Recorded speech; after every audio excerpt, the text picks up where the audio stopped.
Most welcome in this session. Today we shall discuss the section of CDP or Child Development and Pedagogy paper first and second of CTET.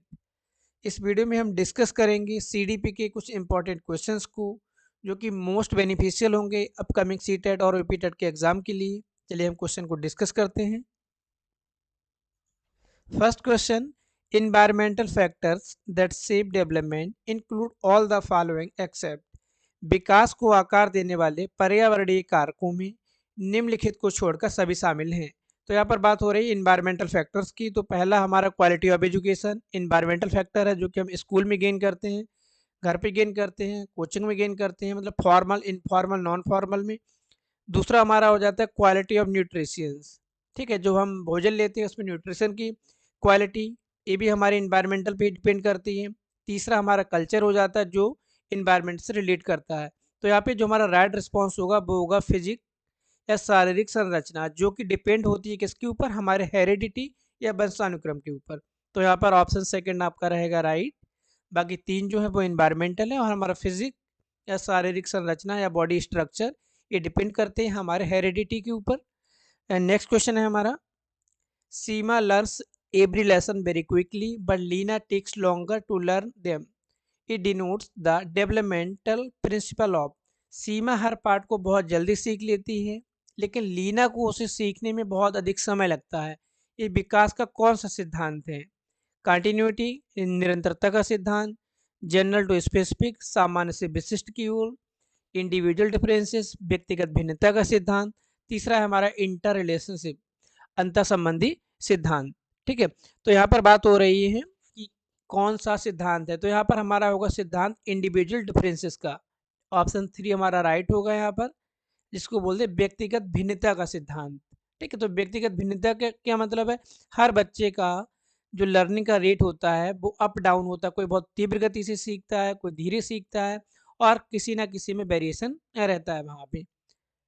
Next question हमारा, development start from, विकास प्रारंभ होता है the stage of infancy, शैशवावस्था से, ठीक है, pre childhood stage, पूर्व बाल्यावस्था से, पोस्ट चाइल्डहुड स्टेज, फर्स्ट बाल्यावस्था से, और तीसरा हमारा प्रीनेटल या हम बोल सकते हैं गर्भकाल से। तो यहाँ पर हमारा ऑप्शन जो थर्ड है उसका होगा फोर्थ। कौन सा? क्योंकि डेवलपमेंट स्टार्ट हो जाता है मदर्स बॉम्ब, ठीक है, माँ के गर्भ से स्टार्ट होता है और हमारा लाइफ लॉन्ग प्रोसेस है जो टर्म तक चलता है। नेक्स्ट क्वेश्चन हमारा हो जाएगा, विच of the following is pre dominantly A heredity related factor. यहाँ पर बात हो रही है कौन सा कारक है जो आनुवांशिकता से संबंधित है या जो वंशानुक्रम से संबंधित है। एटीट्यूड टुवर्ड पीयर ग्रुप, दूसरा हमारा थिंकिंग पैटर्न, तीसरा हमारा कलर ऑफ आइज, चौथा हमारा पार्टिसिपेशन इन सोशल एक्टिविटीज़। तो जब हम बात करते हैं एटीट्यूड की, हमारा जो साथी संगियों का ग्रुप है उनके प्रति हमारी अभिवृत्ति वो हमारा इन्वायरमेंटल है, ठीक है। दूसरा थिंकिंग पैटर्न, ठीक है, ये भी हमारा इन्वायरमेंटल रहेगा यहाँ पर। चौथा हमारा जो है पार्टिसिपेशन इन सोशल एक्टिविटीज़, ये भी हम सीखते हैं एक दूसरे को देखकर, ठीक है। तो हमारा यहाँ पे क्या होगा, ऑप्शन थर्ड हमारा होगा राइट यहाँ पर, कलर ऑफ आइज। ये हमारा डिनोट करता है किसको? ये हमारा प्रॉपरली रिलेट रहता है हेरिडिटी के। जैसे आप लोगों ने सुना होगा वर्णांधता एक जो कलर ब्लाइंडनेस होता है तो वो पीढ़ी दर पीढ़ी ट्रांसफर होता है, और जो हमारे आइज के कलर होते हैं वो जेनेटिक्स होते हैं या हेरिडिटी के थ्रू ट्रांसफर होते हैं, उस तरह का ही रहता है। तो हमारा यहाँ पर ऑप्शन थर्ड हो जाएगा करेक्ट, ठीक है। क्वेश्चन नंबर 5 है हमारा यहाँ पर, teacher are advise to take to involve their learners in group activities because beside facilitating learning they also helps in. शिक्षकों को सलाह दी जाती है कि वे अपने विद्यार्थियों को समूह गतिविधियों में शामिल करें क्योंकि सीखने की सुविधा के अलावा वे इससे मदद करते हैं, ठीक है। तो यहाँ पे जो 5th क्वेश्चन है, पहला ऑप्शन हमारा यहाँ पे है वैल्यू कॉन्फ्लिक्ट्स, मूल्यों में जो अंतर्द्वंद चलता है। सेकंड एग्रेशन, आक्रामकता, एंजाइटी, चिंता, और चौथा हमारा सोशलाइजेशन। तो यहाँ पर क्या होता है, जब बच्चे आपस में ग्रुप में पार्टिसिपेट करते हैं, एक दूसरे के साथ में कोऑपरेशन की फीलिंग रखते हैं, तो वहाँ पे डेवलप होता है एक प्रोसेस जिसको हम बोलते हैं सोशलाइजेशन, सामाजिकरण, ठीक है। तो ऑप्शन फोर्थ हमारा यहाँ पे होगा करेक्ट, ठीक है। नेक्स्ट हम बात करते हैं question number 6, A student is very aggressive in his behavior toward his peer group and does not conform to norms of the school.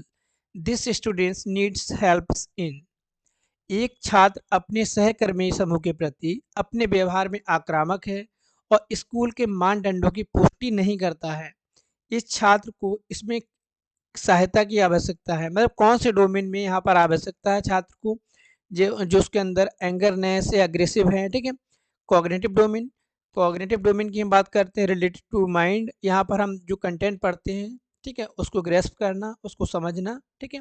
Psychomotor domain, psychomotor domain हमारा होता है जहाँ पर हमको बोल सकते हैं एक्टिविटी के थ्रू, जहाँ पर हम कार्यों को करते हैं, हम एप्लीकेशन करते हैं या प्रैक्टिकल करते हैं। तीसरा हमारा बचता है यहाँ पर अफेक्टिव डोमेन।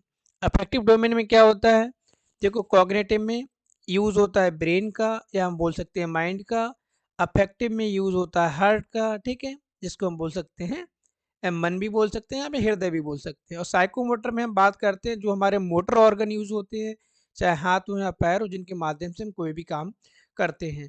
जब हम बात करते हैं अफेक्टिव डोमेन की, तो अफेक्टिव डोमेन जो हमारा होता है जिसको हम बोलते हैं भावात्मक पक्ष, ये ब्लूम की टैक्सोनॉमी हमारा कॉग्निटिव, अफेक्टिव और साइकोमोटर, ठीक है। ज्ञानात्मक उद्देश्य, भावात्मक और हमारा मनोगत्यात्मक, ठीक है। तो जो हमारा अफेक्टिव डोमेन होता है इसमें क्या होता है, एटीट्यूड और वैल्यूज, हमारी अभिवृत्ति और हमारे मूल्यों को एम्पावर करना। तो यहाँ पे ऑप्शन थर्ड हमारा हो जाएगा करेक्ट, ठीक है। बढ़ते हैं नेक्स्ट क्वेश्चन पे, the stage of cognitive development according to the Jean पियाजे in which a child display object permanence is. पियाजे के अनुसार संज्ञानात्मक विकास का वो चरण जिसमें एक बालक वस्तु स्थायित्व को प्रदर्शित करता है। सेंसरी मोटर स्टेज, संवेदी पेशीगामक अवस्था, option two pre operational stage, प्राक संक्रियात्मक अवस्था, कॉन्क्रीट, इसको हम बोलते हैं मूर्त अवस्था, फॉर्मल औपचारिक संक्रियात्मक अवस्था। तो ये कौन सी अवस्था है जहाँ पर हम बात करते हैं ऑब्जेक्ट परमानेंस की, तो वो हमारी स्टेज यहाँ पे रहेगी स्टेज 1 सेंसरी मोटर स्टेज, जो हमारी 8 से 9 मंथ में बच्चा रिवील करने लगता है, ठीक है। नेक्स्ट क्वेश्चन हमारा रहेगा according to Kohlberg the thinking process involve in judgement about question of right and wrong is called. Kohlberg के अनुसार सही और गलत के बारे प्रश्न के बारे में निर्णय लेने में शामिल होने की जो विचार प्रक्रिया कहलाती है moral realism, moral dilemma, morality cooperation, moral reasoning. तो वो कहलाती है मोरल रीजनिंग, ठीक है, नैतिक तर्कड़ा, ठीक है। ऑप्शन 4 करेक्ट होगा। मोरल डिलेमा वो होता है जहाँ पर हमारे अंतर्मन में एक द्वंद्व चलता है, दो चीज़ें होती हैं, एक को हमको ऑप्ट करना रहता है वहाँ पे, और वहाँ पर हम अपने मोरल इंटेलिजेंस का यूज़ करने के बाद में उनको सॉल्व करते हैं। और जीन पियाजे की जो जो कोहलबर्ग की थ्योरी है, जीन पियाजे की थ्योरी है, उनका लिंक आपको डिस्क्रिप्शन बॉक्स में दे दिया जाएगा, जहाँ पे इन डेप्थ और डिटेल में आप जान सकते हैं कि इनकी थ्योरी में क्या था। नेक्स्ट क्वेश्चन बढ़ते हैं आगे। Teacher in order to complete their lesson quickly accept answer from a preferred group of student of their choice.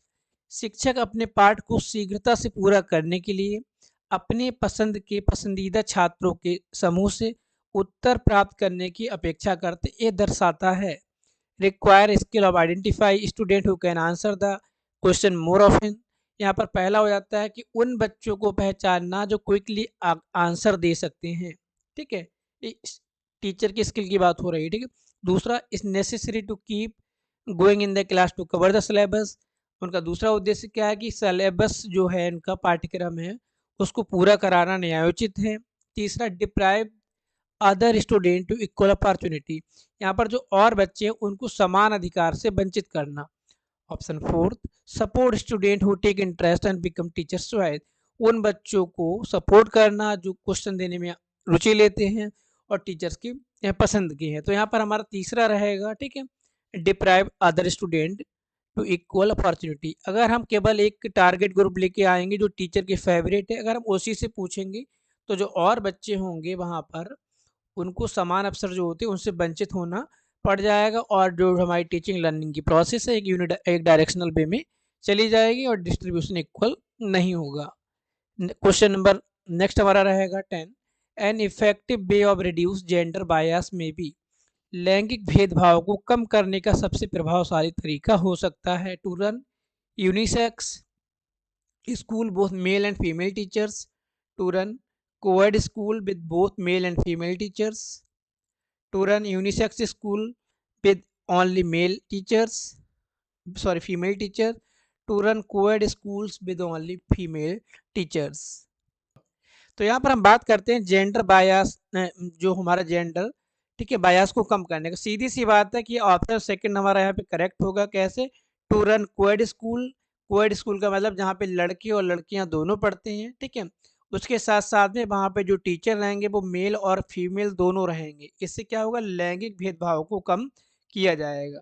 नीचे वाले में आप देख रहे हैं कि यहाँ पे क्या, यहाँ पर बात हो रही है केवल फीमेल टीचर्स की। अगर फीमेल टीचर ही रहेंगी तो वहाँ पर जेंडर बायस रिड्यूस नहीं होंगे बल्कि बढ़ेंगे वहाँ पे, ठीक है।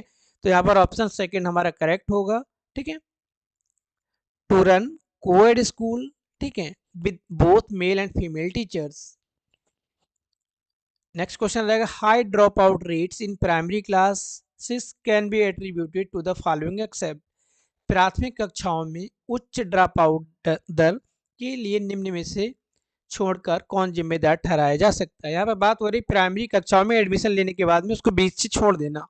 Irregular attendance, lack of awareness of parents, lack of proper teacher training, lack of initiative on the parts of government. यहाँ पर बात हो रही है कि कौन सा ऐसा रीजन है जो जिम्मेदार, जिसको ठहराया जा सकता है ड्रॉप आउट रेट को कम करने के लिए। तो सीधी सी बात है, जब यहाँ पे बात हो रही है जो हमारा RT 2009, ठीक है, शिक्षा का अधिकार अधिनियम 2009, वहाँ पे बताता है कि हर बच्चे को इक्वल राइट प्रोवाइड किए जाएंगे एजुकेशन के। तो एक गवर्नमेंट का तो पार्ट है ही और गवर्नमेंट इसमें आगे भी जा रही है। ये जो ड्रॉप आउट रेट है उनकी मेन रीजन क्या है? ऊपर वाले हैं, ठीक है, इरेगुलर अटेंडेंस, बच्चे पढ़ने नहीं जाते हैं, ठीक है, लैक ऑफ अवेयरनेस, पेरेंट्स वहाँ पे जागरूक नहीं है, ठीक है, lack of proper teacher training, ठीक है। तो यहाँ पर जो ऑप्शन फोर्थ है ये जिम्मेदार नहीं इसके लिए। क्यों? क्योंकि ऑलरेडी गवर्नमेंट इसके ऊपर वर्क कर रही है। जो ऊपर के 3 रहेंगे वो हमारे यहाँ पे रहेंगे, ठीक है। क्वेश्चन नंबर 12 पे हम जाएंगे। यहाँ पे the right to free and compulsory education 2009 prohibits which of the following. निःशुल्क एवं अनिवार्य शिक्षा का अधिकार अधिनियम 2009 निम्न में से किस पर रोक लगाता है, ठीक है। तो क्वेश्चन नंबर 12 जो है हमारा, यहाँ पर हमारा running of the school without recognition, बिना मान्यता के जो स्कूल हैं उनके ऊपर रोक लगाता है, ठीक है। ऑप्शन थर्ड हमारा यहाँ पे राइट होगा, ठीक है। और यहाँ पे क्या है, और हमारा यहाँ पे प्रिपरेटरी स्कूल अंडर, तो उनको छोड़ देंगे। जो राइट है हमारा इसको हम यहाँ पे ले लेंगे, क्योंकि शिक्षा का अधिकार अधिनियम 2009 में बताया गया था कि जो ये ग्रामीण एरिया में स्कूल होते हैं जो किसी और विद्यालय से अटैच होते हैं, प्राइवेट ट्यूशन को भी यहाँ पर वहाँ पे बैन किया गया था। कोई अगर गवर्नमेंट टीचर है तो वो प्राइवेट ट्यूशन को भी नहीं पढ़ा सकता है, ठीक है। नेक्स्ट बढ़ते हैं, individual differences among student can be basis for including. छात्रों के बीच व्यक्तिगत अंतर को शामिल करने का आधार हो सकता है multiple modes of teaching, multiple modes of assessment, multiple modes of assessment, ठीक है। और हमारा हो जाता है फर्स्ट एंड सेकंड। तो यहाँ पर हमारा जो राइट ऑप्शन रहेगा यहाँ पे वो रहेगा हमारा फर्स्ट, ठीक है। यहाँ पर बात हो रही है क्लास में, देखो इंडिविजुअल डिफरेंसेस होते हैं। कोई बच्चा का लेवल बहुत हाई होता है, किसी का नॉर्मल होता है, किसी का बिलो होता है। तो जब हमारी teaching learning process proper way में चलेगी तो इस प्रॉपर वे में चलेगी कि वहाँ पे इंडिविजुअल डिफरेंसेस का हमको ध्यान रखना रहेगा। कोई बच्चे के लिए लेवल हाई ना हो जाए, किसी बच्चे के लिए लेवल इजी ना हो जाए। तो जो हमारे मल्टीपल मोड्स ऑफ टीचिंग होंगे हम उनको यूज़ करेंगे वहाँ पे, जिससे कि इंडिविजुअल डिफरेंसेस को हम वहाँ पर कवर कर पाएँ। क्वेश्चन नंबर 14, एक गुड टेक्स्ट बुक अवॉइड्स, एक अच्छी पाठ्य पुस्तक रोकती है, ठीक है, तो वो रोकती है जेंडर बायस को, व्यक्तिगत पक्षपात को, ठीक है। ऑप्शन 1 हमारा यहाँ पे करेक्ट हो जाएगा। क्वेश्चन नंबर 15 की हम बात कर लेते हैं। यहाँ पर gifted students will realise their potential when. प्रतिभाशाली छात्रों को अपनी क्षमता का एहसास तब होगा जब, पहला ऑप्शन है हमारा they are segregated from other student, जब उन बच्चों को अलग कर दिया जाता है, ठीक है। They attend private coaching classes, वो प्राइवेट कोचिंग क्लासेस को अटेंड करते हैं। दे आर टेस्टेड फ्रिक्वेंटली, उनका टेस्ट बार बार लिया जाता है।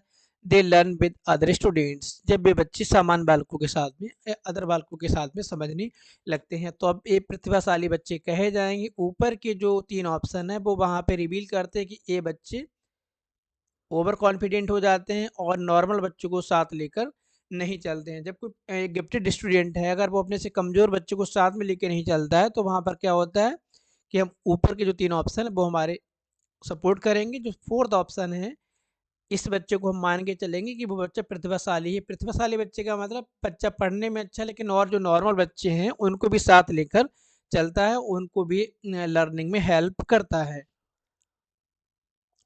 Inclusive education refers to a school education system. समावेशी शिक्षा से तात्पर्य एक ऐसी स्कूली शिक्षा प्रणाली से है जो, देखो जब हम बात करते हैं समावेशी शिक्षा की, तो सीधी सी बात है, नॉर्मली समावेशी शिक्षा में किसी भी प्रकार के बच्चे हो, नॉर्मल बच्चे हों, फिजिकली डिसेबल्ड बच्चे हों या मेंटली डिसेबल्ड बच्चे हों या किसी भी प्रकार के दिव्यांगता वाले बच्चे हों, उनको शामिल किया जाता एक स्कूल में, एक क्लास में। तो यहाँ पर हम ज़्यादा ऑप्शन पे ध्यान नहीं देंगे। जो हमारा ऑप्शन सेकंड रहेगा वो करेक्ट रहेगा।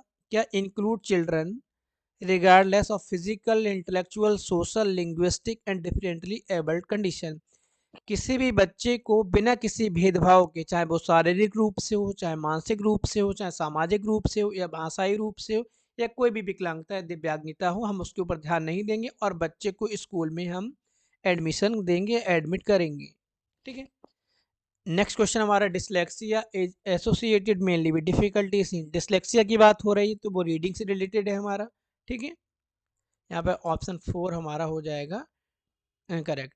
क्वेश्चन नंबर 18 की हम बात करते हैं। The major frustration that children with hearing loss face in the classroom.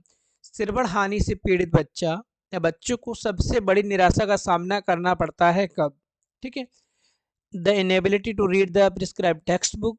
यहाँ पे बात हो रही है, किसकी बात हो रही है? श्रवण हानि वाली। अब यहाँ पे बात हो रही है टेक्स्ट बुक की, तो यहाँ पर आ जाएंगे कौन से? हमारे विजुअली इम्पेयर्ड बच्चे। Enable to participate sport and game, ये भी प्रॉब्लम नहीं होगी। बच्चों को केवल सुनना नहीं आ रहा है वहाँ पे, लेकिन वो गेम और स्पोर्ट में पार्टिसिपेट बहुत इजीली कर सकते हैं। द इनेबिलिटी टू कम्युनिकेट और शेयर इन्फॉर्मेशन विद अदर्स।